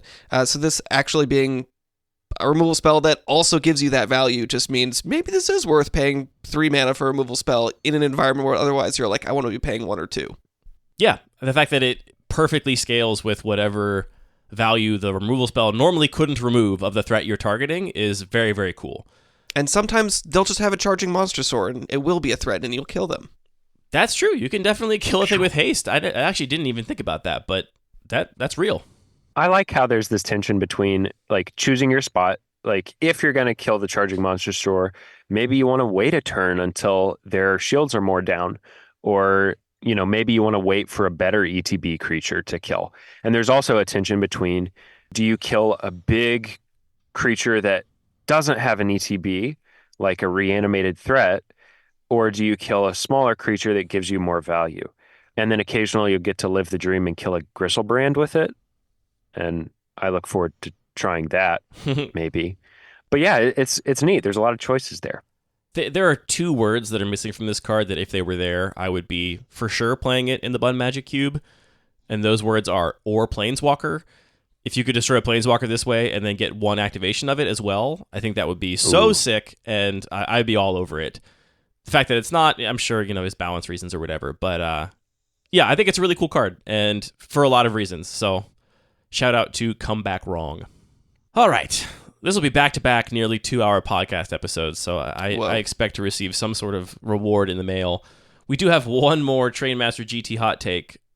Once again, I'm probably going to include an excerpt here, and then I'll put both the full hot takes at the end of the episode. And listen, if you're listening to this and you also have your hot takes, send them in, just like Trainmaster GT. Don't let him monopolize the hot take zone here. Duskmourn is a phenomenal Magic the Gathering set. 80s horror is notorious for being super campy, and a lot of the trope exploration sets leading up to Duskmourn felt very hollow. I thought this would just be a rehashed version of Innistrad, a plane which hasn't really been great since 2011. But as the cards began to be revealed, my fears dissipated quickly. But you can't have a great Magic set without great mechanics. Luckily, Duskmourn is stuffed to the brim with good mechanic designs. I also think Manifest Dread is a real standout. Manifest was one of the coolest mechanics from Khan's block, but it really got overlooked by only being on a few cards in Fate Reforged. So by making it a key mechanic in Duskmourn, we've really gotten to see what Manifest can do and how fun it can be when the set really makes it key to its architecture. I also think the change from just taking a random card off the top of the library to letting you choose one from the top 2 is a really good decision, and it really makes Manifest have that fun ceiling of you're getting to manifest creatures to turn face up later, as opposed to just manifesting your land or manifesting a non-creature spell that you really liked and now have no way of getting back. I think the point here about Manifest Dread giving that selection, making the likelihood of the face-down thing being a creature a lot different, is really relevant.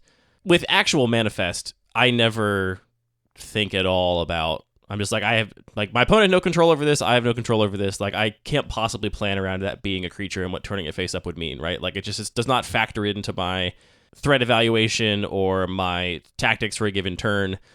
So yeah, here I think the fact that they're given that choice means that it is, I don't know, I mean, someone can do the math, twice as likely to be a creature than it was with regular Manifest, which... That math adds up. Does it? Is that right? I'm not sure it is. Math is hard. I guess it's less than twice because if the top 2, I don't know. I don't actually care that much now that I'm thinking about it. It's more likely to be a creature, and, you know, especially if you see them bin a creature when they put that specific card into play manifested, I feel like that makes it even more likely that that card is now a creature, which gives you more information. Like, now it's going to matter, like, which one did you manifest this thing into, which could be annoying a little bit, actually, but when I think about Primordial Mist, like, I'm just like, yeah, you have 2/2s, they're all 2/2s, they're all fungible to me, it doesn't really matter. Here, knowing which one you manifested when you binned this other card that would have been good to manifest as well is going to give you some really relevant information. So I agree with that part of Trainmaster's hot take. However, we're going to have to agree to disagree on the theme of both this set and the 20-teens Innistrad releases, the Shadows and Eldritch Moon blocks. I agree. I'm with you, Parker. Yeah, different tastes, I guess.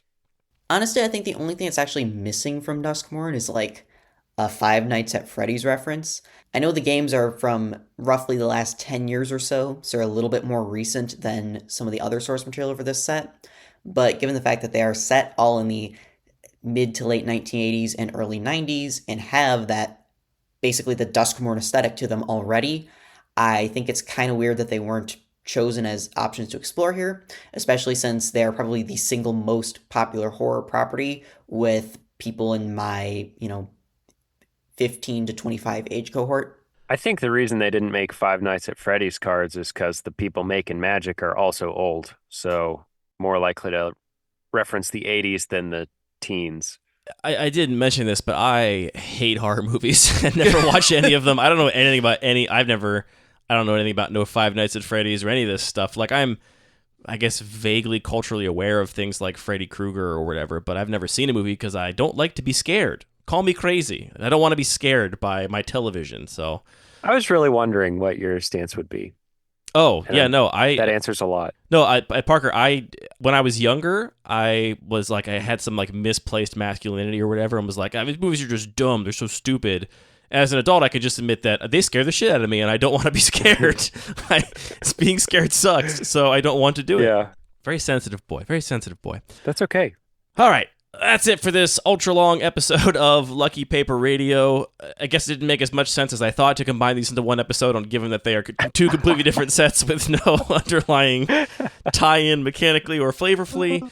But you know what? That's just performance art to show how hard it is to keep up with Magic releases these days, that I thought these were a 1-2 punch of a set instead of two completely separate ones. But there's no one I'd rather talk about them with than you two boys, so thanks for doing that.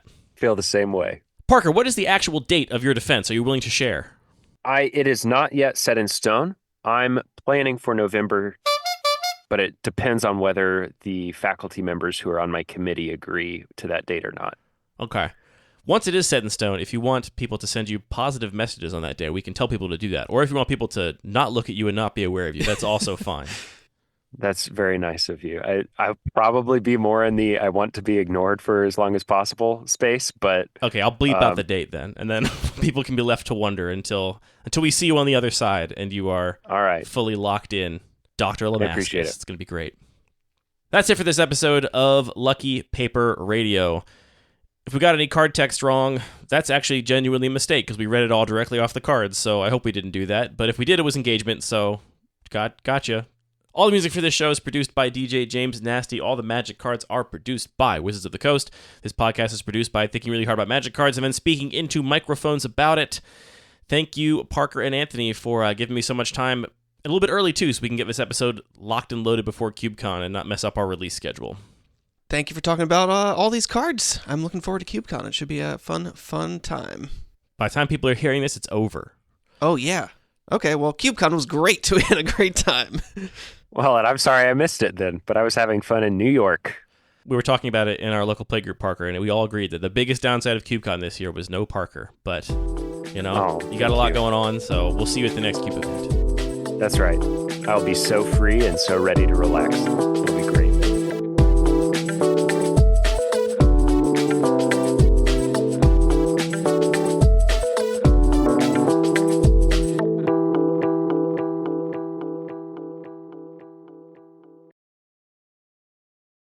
Hello everyone, my name is Trainmaster GT, and this is my hot take. As with most people, Bloomburrow was my most anticipated set of the year. The art looked amazing, it sounded like a really cool idea for a theme, but then when the set came out, I ended up super disappointed, and it took me a little while to figure out why, but I wanted to talk about it here with you guys. I just want to start off by saying that I do not think this is a bad set. It just really did not meet the expectations I had initially had for it. It looked like it could have been something really special, and instead I think it just ended up being kind of average to below average. If you enjoy the set, power to you. You are not wrong for liking it. I was just disappointed because I felt like Bloomburrow did not live up to the hype. But before we talk about what I think went wrong with the set, I just want to talk about the two things that I really like. Number one, the setting and the world building. I think this is just a really cute plane. I like the animal people. It's just a fun idea for a setting, and it feels like probably the best new plane that we've had in a long time. Admittedly, we've only had one other new plane in the last 2 years, and that was Thunder Junction, where they just didn't do any world building. But still, I think what we did get in Bloomburrow is just phenomenal. The other thing I really like is the offspring mechanic. I think it is just so much fun to play with when you get to clone your guy. I wish they had done more with it in the set. I feel like it was the most fun mechanical element of the set far and away, and there just weren't as many cards with that as I would have liked, but it is a fairly complicated mechanic, so I can kind of understand why there wasn't more. I just love cards like Darkstar Augur and the Paw Patch, I think it's Paw Patch Recruit. They're just very fun to play with. It's been a fun mechanic. I'm hoping to play at least a few of these cards in my cube, just because everything about them is just lovely. Unfortunately, that's kind of where the things I like about the set ends. First things first, I think the other mechanics in Bloomburrow are just super medium. Gift is a cool concept, but outside of Consumed by Greed and the card Crumb and Get It, they just don't really offer that many fun options. I don't know if it's the limited design space of the mechanic or just the fact that a lot of the cards were kind of balanced for either commander or very low powered limited gameplay, but just as a whole, there aren't a lot of gift cards where it's a really fun decision as to whether or not I want to give the gift or keep it for myself. Most of the time I feel like there's a pretty obvious answer, and it just means that this mechanic ends up feeling a lot less interesting than it maybe could have been. I almost wonder if this would have been more suited to something like a Commander Legends style set or a conspiracy type set where you're going to have multiple opponents to gift something to.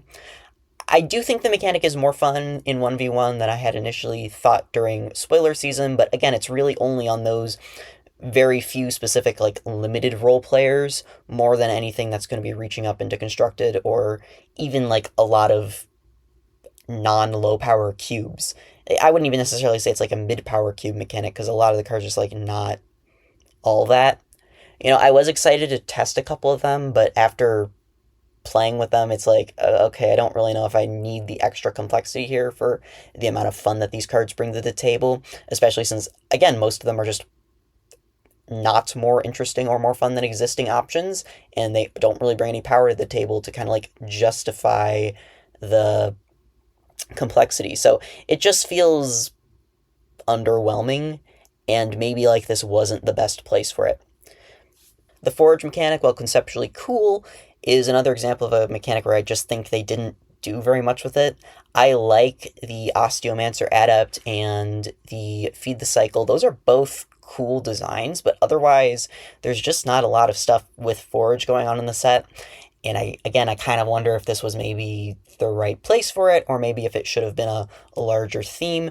Maybe it could have like bled into white, since there were a couple of food producers in white. I don't know. Again, it just feels a bit half-baked.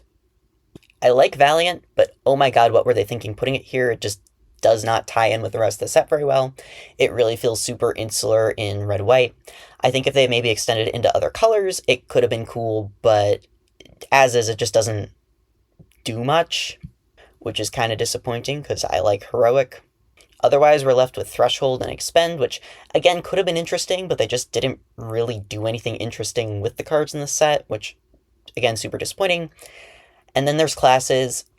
I like the classes in this set, but why were they here? You know, there's a lot going on in this set otherwise. Did we really need classes, or what? All in all, the mechanical package in the set just feels super inconsistent, and it feels like it's being held together more by the flavor of the plane than anything that they actually do with each other, which isn't really a great place to be, in my opinion. I would mention the typal synergies here too, but honestly that theme just is not very large in the set, at least at the lower rarities. There's like one common and one uncommon for each tribe, but otherwise most of the typal stuff is actually at rare, and is mostly on cards that don't necessarily need to have a bunch of cards of the single type to be good. Cards like Gev Scaled Scorch, Mira Trash Tactician, or Zoraline Cosmos Collar all have some synergy if you have things of their type, but are also just like perfectly playable cards if you don't have anything going on with their type. None of these cards really require you to be playing the tribe in order to just want to put them in your deck, because they're just good cards. While that's a good approach to typal, I think that means that this set just does not feel like a typal set, and instead feels like a faction set with creature types as the face of each faction. For these reasons, I feel like the set is just kind of a mess from a mechanical standpoint. I think what led me to this realization was something that happened when I was listening to Mark Rosewater interviewing Ian Duke for his podcast. Ian said that his two favorite things about the set were the vibes, quote-unquote, and then the offspring mechanic in that order. That really gave me pause, because those were my two favorite things about the set, and really the only elements that I was really that interested in. It kind of left me with the impression that the set really was a bunch of disconnected mechanical themes being held together with duct tape and good vibes. After having had a couple of weeks to reflect on this, I've realized that Bloomburrow is actually kind of the opposite of another set from earlier this year, Outlaws at Thunder Junction.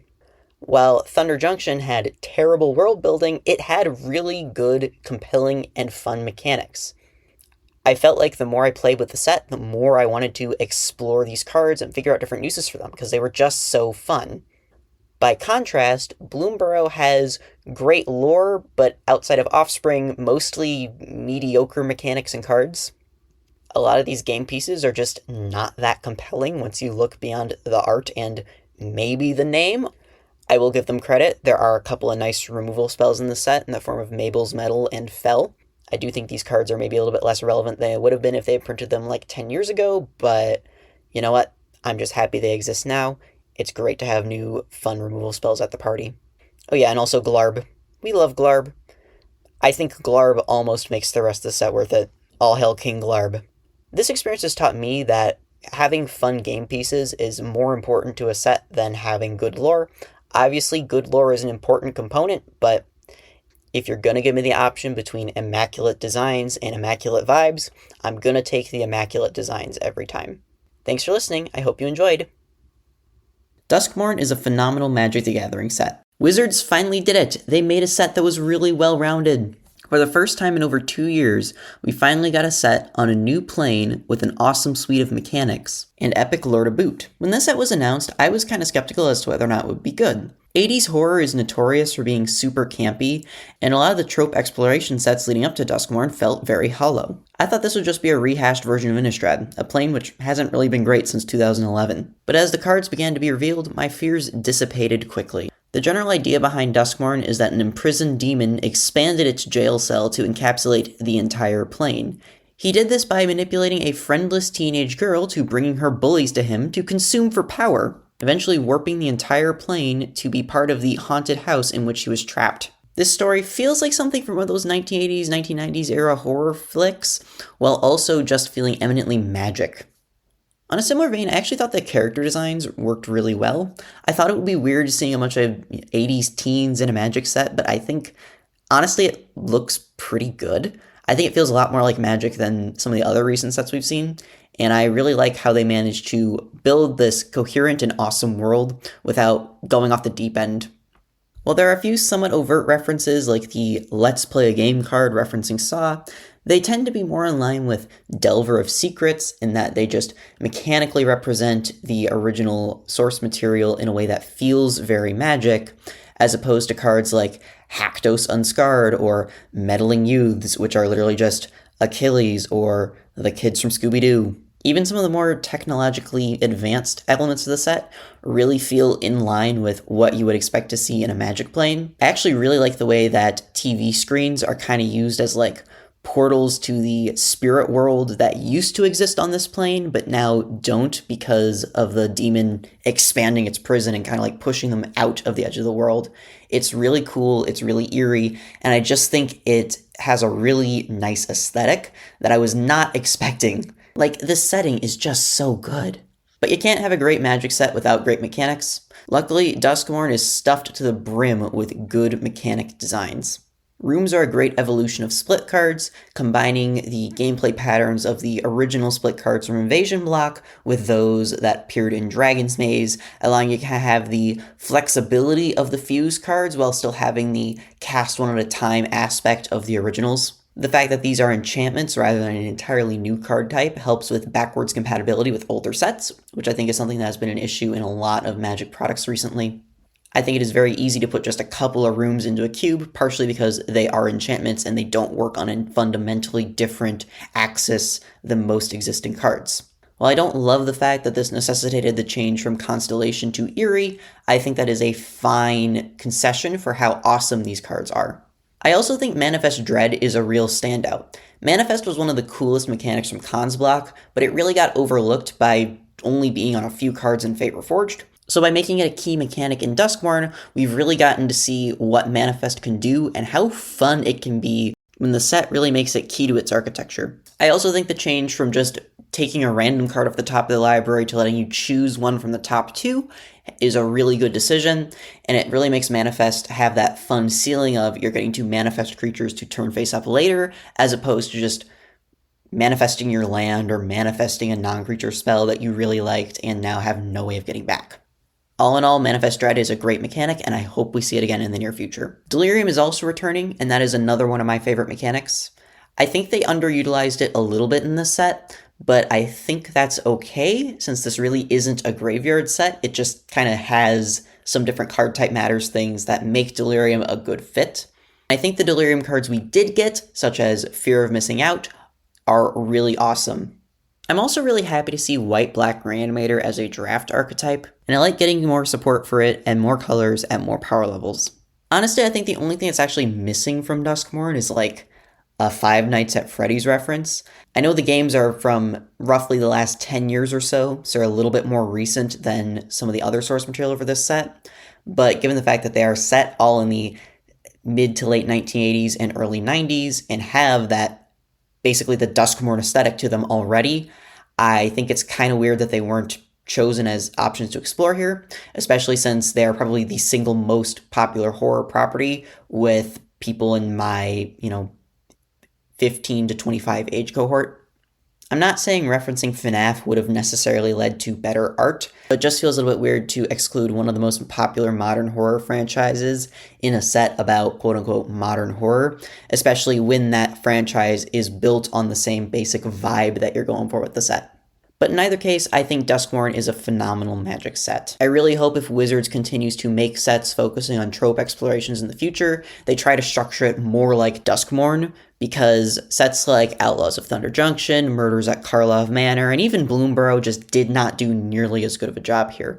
Duskmourn is the perfect combination of mechanics and flavor, and I think it needs to be the template for future sets in this space. Thank you so much for listening. This is Traymaster GT, signing out.